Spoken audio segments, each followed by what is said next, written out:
Good afternoon student. संस्कार भारती की online classes में आपका स्वागत है।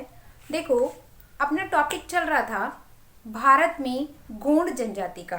बीए पार्ट अपना टॉपिक का नाम लिख लेते हैं पहले।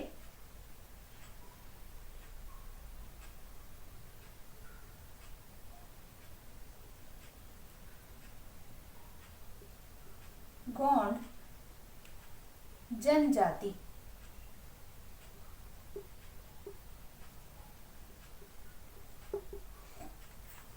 गोंड जनजाति के बारे में अपन कुछ चर्चाएं कर रहे थे कि मैंने आप लोगों को बताया कि भारत की ये क्या है, सबसे बड़ी जनजाति के रूप में मानी जाती है। हर जनजाति की आपकी क्या है, आपके निवास स्थान है, उनका खान पान है, रीति रिवाज है, उनका रहन सहन है, उनके वस्त्र हैं, उनके आभूषण हैं, औजार करने के जो औजार शिकार करने के जो औजार हैं, वो सबके क्या है आपकी जनजातियों के रूप में अगर देखा जाए तो ये सारी चीजें हर जनजाति के अंदर आपकी अलग अलग देखने को मिलता है। ऐसे देखा जाए तो जनजातियों के अंदर आपके शिकार करने की या जो पहले की तुलना में क्या है आपकी अब जो जनजाति है वो क्या है, जैसे कच्चा माल है, मांस है, वो खाती थी। आज अगर गोंड जनजाति की अगर बात करते हैं तो ये क्या है, सर्वभक्षी के रूप में भी इन्हें जाना जाता है। लेकिन ये क्या है, अधिकतर अब क्या है, कृषि कार्य भी करने लग गई हैं, व्यापार से संबंधित भी है, या इनके लिए कहा जा सकता है कि ये क्या है, मांस मच्छी की जगह क्या है आपकी मांस कच्चा मांस भी ग्रहण करते हैं। और जैसे ही इनके रीति रिवाज जैसे कुछ अलग है, या कह सकते हैं कि ये क्या है आपके अपने सामाजिक समाज में रहते हुए क्या है ये करते हैं, अपने जैसे ही विवाह है या खुशी का माहौल या उत्सव वगैरह होते हैं तो उस समय क्या है ये मांस का प्रयोग करते हैं। और वैसे देखा जाए तो आपकी गोंड जनजाति है, इसके लिए क्या है आपका शब्द इनका क्या है, गाय का मांस या गाय का मांस खाने वाली जनजाति, या इसे कह सकते हैं कि अपने गाय के लिए क्या कहा जाता है कि गाय को मारने वाली या गाय का मांस खाने वाली जनजाति के रूप में इसे जाना जाता है, या गाय को मारने वाली जनजाति के रूप में इसे जाना जाता है। लेकिन ये लोग क्या है अपनी इस शब्द से, ये गोंड जनजाति से क्या है, ये अपने आप को अपमानित महसूस करते हैं, क्योंकि आपकी गोंड जनजाति का जो अर्थ निकलता है वो क्या है, गाय का मांस खाने वाला या गाय को मारने वाला। जबकि ये गाय के मांस को हाथ तक नहीं लगाते हैं, गाय के मांस को ये ग्रहण नहीं करते हैं। लेकिन इनकी नाम की अगर शब्द की अगर बात करें तो इनका अर्थ यही निकलता है। अगर इनके निवास क्षेत्रों की अगर अपन बात करते हैं तो अधिकतर क्या है, ये मध्य प्रदेश, छत्तीसगढ़, आंध्र प्रदेश वाले क्षेत्र के अंदर मिलते हैं। उसी के बाद में मैंने आप लोगों को बताया कि इन क्षेत्रों के लिए क्या है, इन क्षेत्रों के अंदर आपकी जो प्राकृतिक वातावरण है वो क्या है, किस रूप के अंदर की ये क्या है, पर्वतीय और पठारी क्षेत्रों के अंदर अधिक देखने को मिलती है। उसी के साथ साथ नदी घाटी क्षेत्रों के अंदर भी क्या है ये जनजाति है देखने को मिलती है। उसी के साथ साथ इन क्षेत्रों की अगर बात करें तापमान से लेकर, तो यहाँ पे क्या है आपकी जो ऊंचे पर्वतीय क्षेत्र हैं और आपके नदी निर्मित क्षेत्र हैं, वहां पे क्या है इनका बसाव है देखने को मिलता है। और यहाँ पे गर्मी और सर्दी है दोनों क्या होती है, ठंड के समय अधिक ठंड होती है, गर्मी के समय अधिक गर्म होती है, ये इनका वातावरण देखने को मिलता है। और इनका जो लगभग देखा जाए वार्षिक तापमान वो क्या है 16 से 35 डिग्री, 16 से 35 डिग्री सेल्सियस तापमान है, वो क्या है वार्षिक तापमान यहाँ का देखा जाता है। तो यहाँ तक अपनी बातें हो गई थी कि ये इस वातावरण के अंदर निवास करते हैं। आज अपन बात करते हैं कि इनकी जो शारीरिक संरचना है वो कैसी देखने को मिलती है, कि इनका जो शारीरिक गठन है, शारीरिक संरचना है वो कैसी देखने को मिलती है। तो बात कर लेते हैं गोंड जनजाति की शारीरिक गठन, किसका, गोंड जनजाति का। ठीक है, शारीरिक गठन की अगर बात करते हैं तो गौण जो लोग हैं देखने में इनका कलर कैसा होता है, काले से गहरे भूरे रंग के ये होते हैं। शरीर इनका सुडौल होता है, प्राय देखने में ये बेडौल लगते हैं। बाल मोटे होते हैं, गहरे घुंघरालू होते हैं, चेहरा अंडाकार होता है, आंखें काली, नाक चपटी, होठ मोटे और उसी के साथ साथ आपका मुंह चौड़े, नथुने फैले हुए और दाढ़ी और मूंछ के बाल हैं वो कम देखने को मिलते हैं। और उसी के साथ साथ लंबाई की अगर बात करते हैं तो 165 सेंटीमीटर इनकी लंबाई है देखने को मिलती है। और स्त्रियों की अगर बात करें पुरुषों की तुलना में तो कद में छोटी होती हैं, शरीर संगठित होता है, सुंदर होता है। पुरुष की अपेक्षा ये क्या होती हैं, कम काली होती हैं, होठ मोटे होते हैं, काली आंखें होती हैं, बाल लंबे होते हैं। तो ये इनकी क्या है, शारीरिक संरचना देखने को मिलती है। तो बात कर लेते हैं इनके शारीरिक संरचना की। गौण लोगों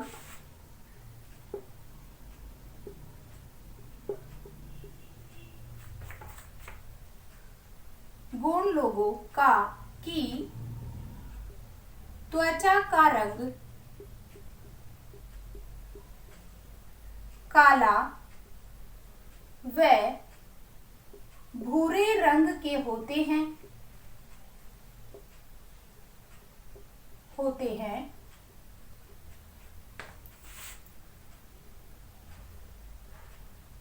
आंखें काली, होठ मोटे, नाक चपटी,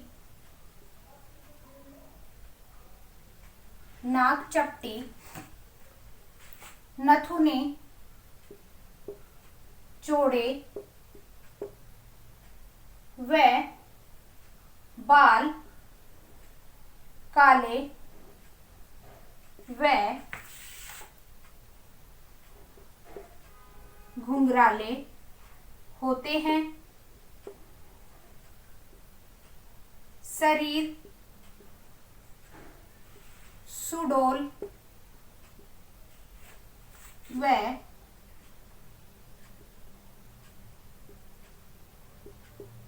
बेडौल दिखते हैं। ये क्या है, पुरुषों की विशेषताएं हैं देखने को मिलती हैं। और पुरुषों की लंबाई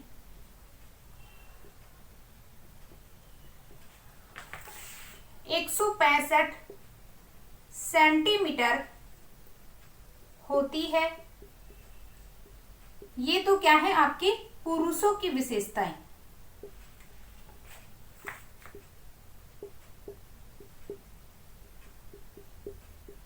ठीक है, ये पुरुषों की विशेषताएं। स्त्रियों की अगर बात करते हैं,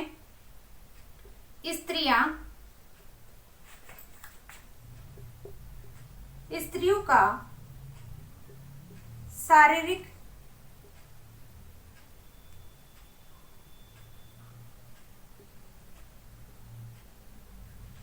संगठन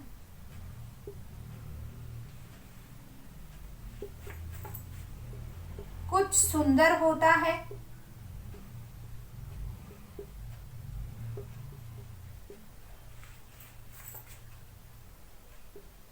काले से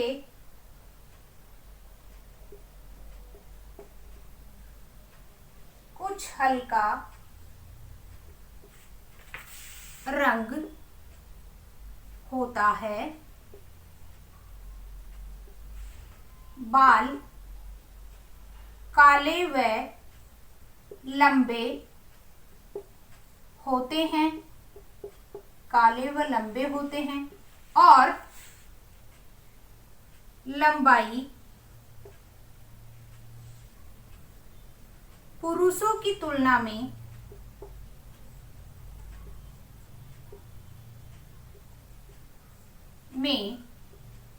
कम होती है।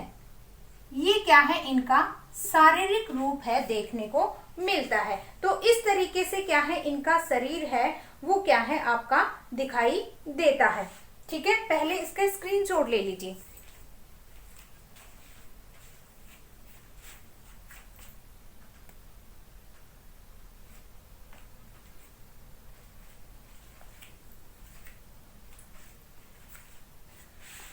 उसके बाद बात करते हैं कि इनके घर या कह सकते हैं कि इनकी बस्तियां हैं वो किस रूप की होती हैं, कैसी इनके घर हैं देखने को मिलते हैं। तो इनके घरों की अगर बात करते हैं तो इनकी भौगोलिक स्थिति के अनुसार या कह सकते हैं कि जिस क्षेत्र के अंदर जल की आपूर्ति होती है, जल आसानी से मिल जाता है, वहां आसपास ये अपने आप क्या घर है बनाना पसंद करते हैं।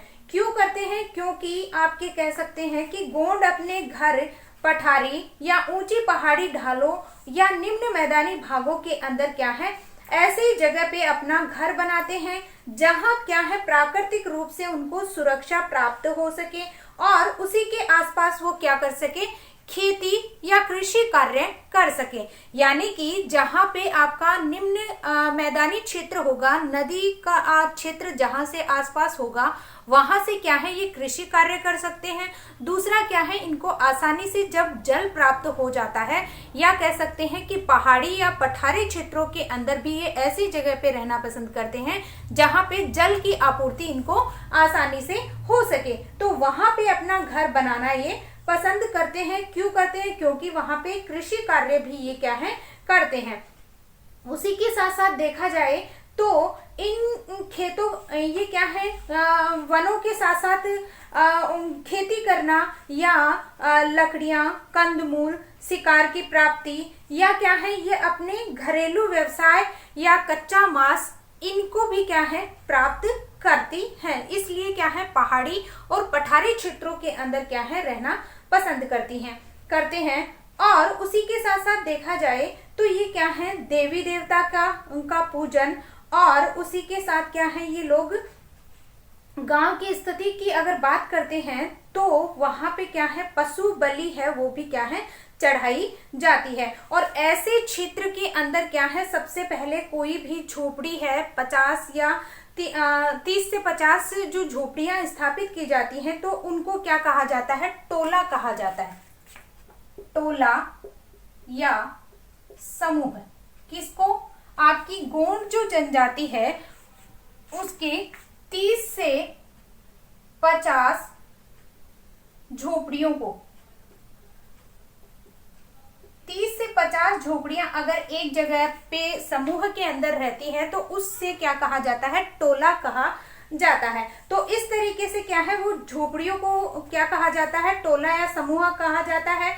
और जब तक वो टोला या समूह है वहां पे क्या है बसने से पहले कोई भी पुजारी होता है वो उस स्थान का क्या करता है, शुद्धिकरण करता है और उसके बाद में वहां पे क्या है एक अच्छी फसल है बोने का इंतजार करता है। और जब आपकी अच्छी फसल हो जाती है तो क्या है ये पशु बलि भी देने में विश्वास करते हैं। और उन दोनों टोलियों को जोड़ने के लिए, जैसे मान लो 2 टोलियां बना दी गई, उन टोलियों को जोड़ने के लिए क्या बनाई जाती है, सड़क का निर्माण भी इन क्षेत्रों के अंदर किया जाता है।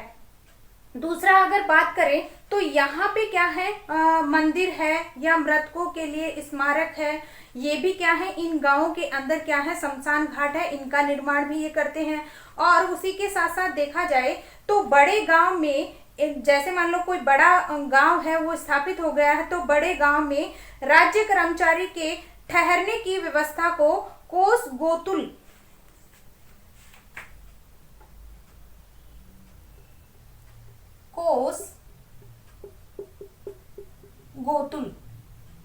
यानी कि कोई भी अगर इनके गांव के अंदर बड़ा अधिकारी आता है तो उसके लिए क्या है एक स्थान की सुव्यवस्था करते हैं जिसे क्या कहा जाता है, कोस गोतुल कहा जाता है। कोस गोतुल या इसे क्या है पैक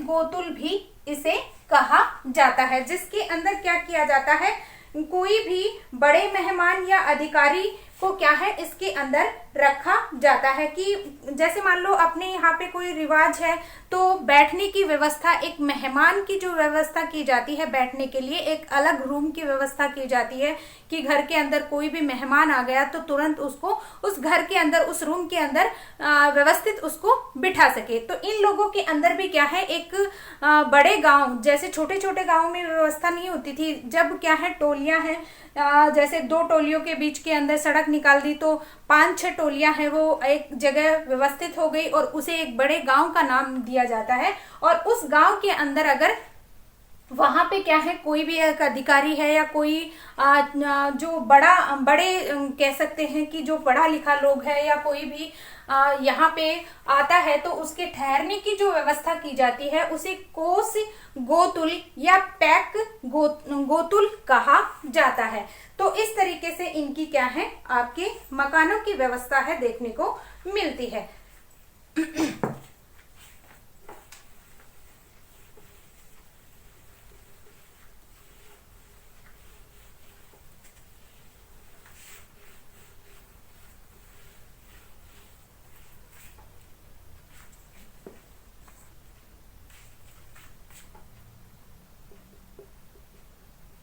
बस्तियां या घर।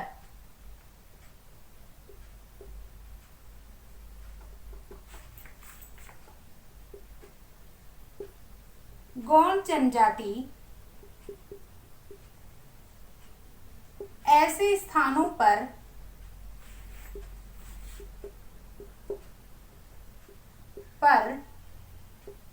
अपना निवास स्थान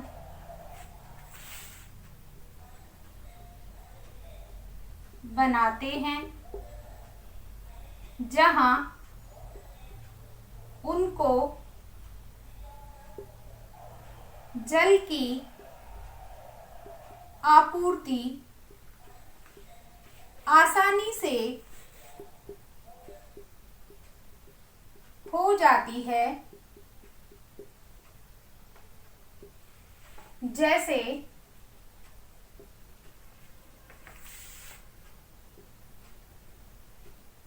निम्न मैदानी भाग,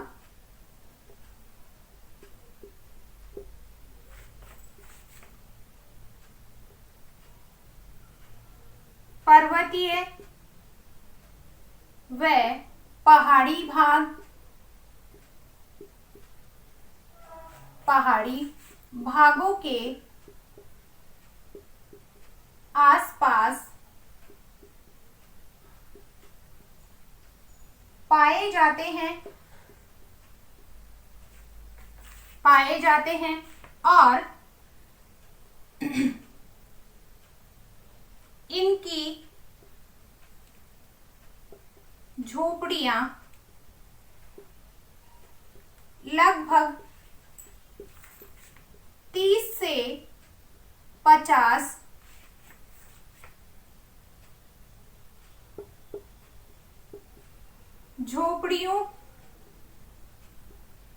झोपड़ियां जहां होती हैं उसे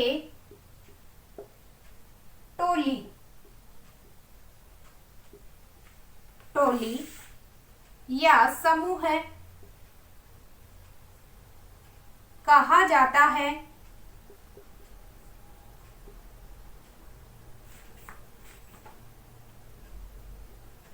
जहां जल आसानी से मिलता है,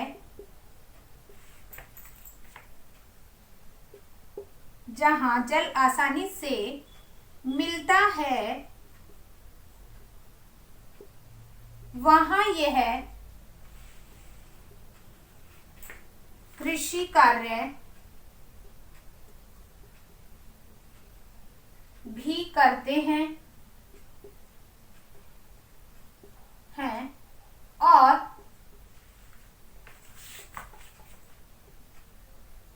मछलियां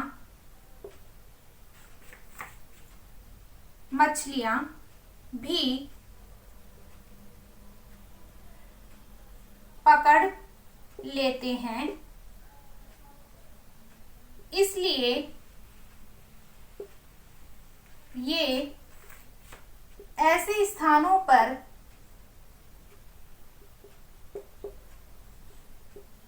रहना पसंद करते हैं।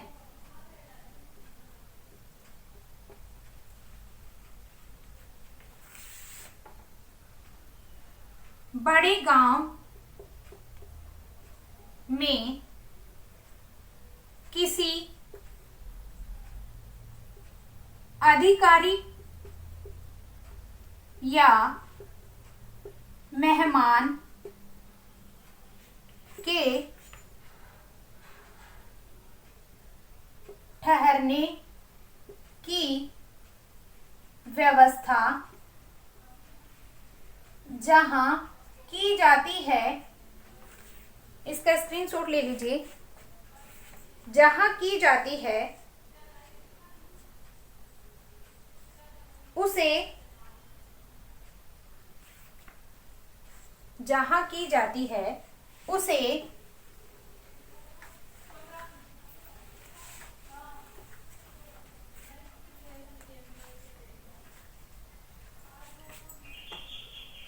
कोस, गोतुल या पैक गोतुल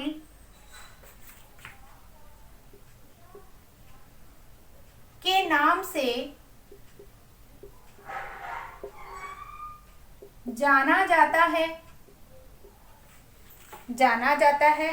और यहाँ की अगर बात करें तो अधिकतर जिन क्षेत्रों के अंदर ये लोग, इन लोगों में दो टोलियों को जोड़ने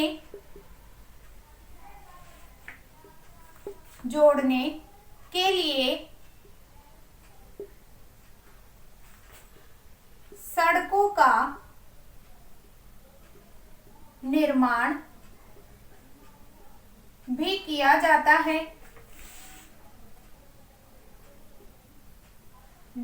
है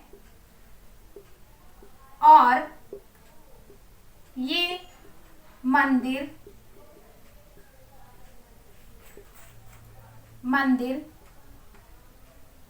शमशान घाट आदि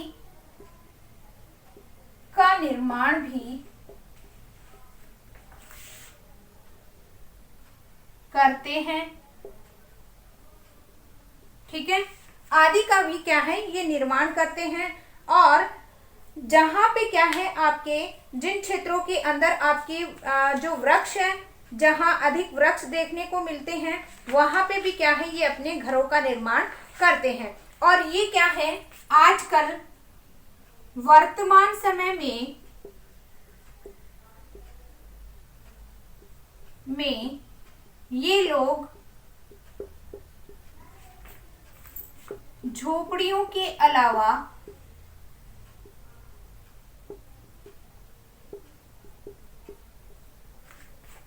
कच्चे व पक्के घरों का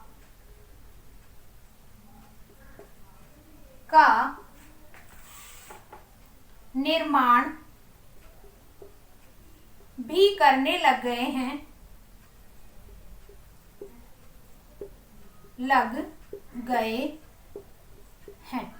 तो ये क्या है, इनके घरों के रूप में विशेषताएं देखने को मिलती है। स्क्रीनशॉट ले लीजिए पहले। और इनके घरों की अगर बात करते हैं तो इनके घर के अंदर क्या है, वृक्षों के, ये जो मकान बनाते हैं वो क्या है, लकड़ियों का भी प्रयोग करते हैं।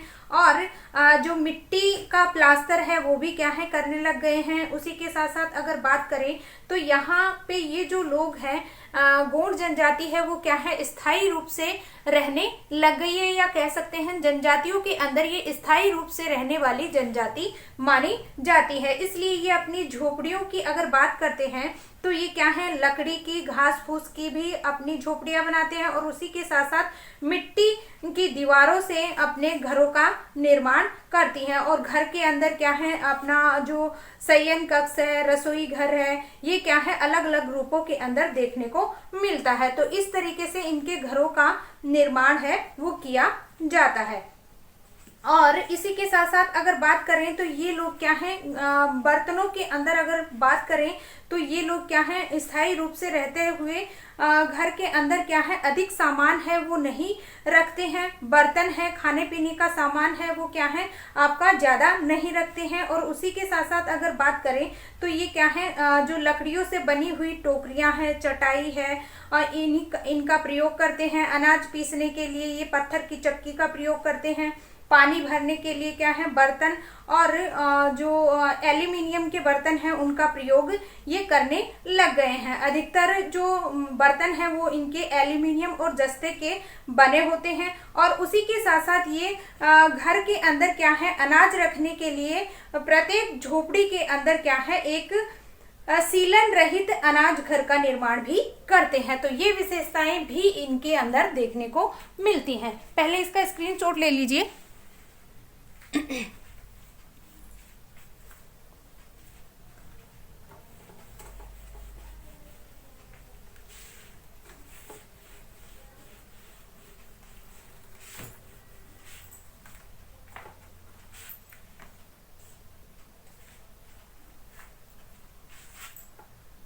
गोंड जनजाति स्थायी रूप से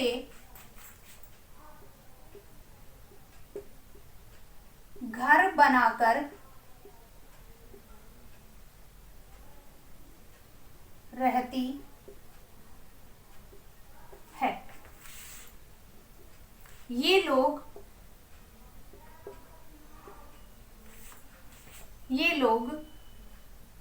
बर्तनों में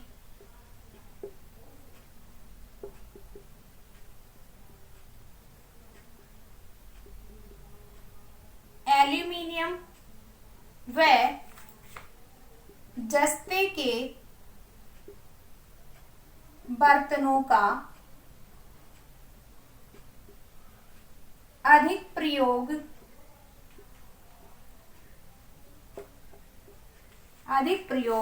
करते हैं।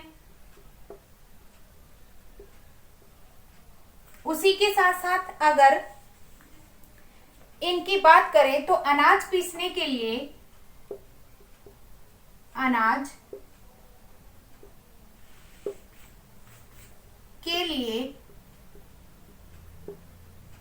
ये चक्की का प्रयोग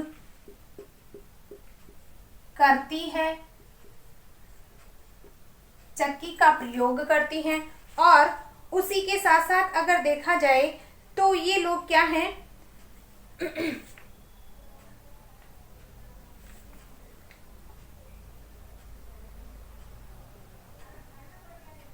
लकड़ियों से बने सामान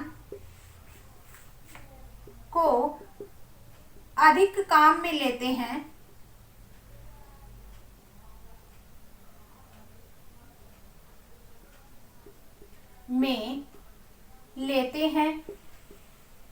जैसे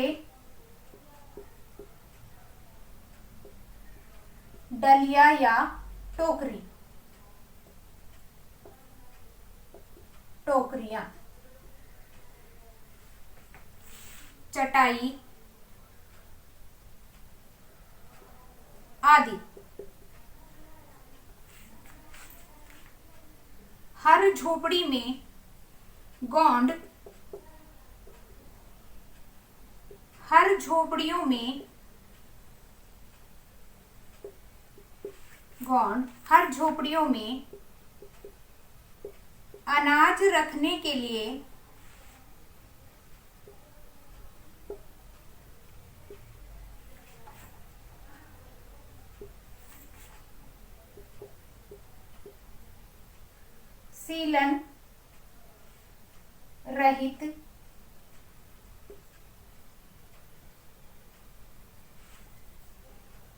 सीलन रहित एक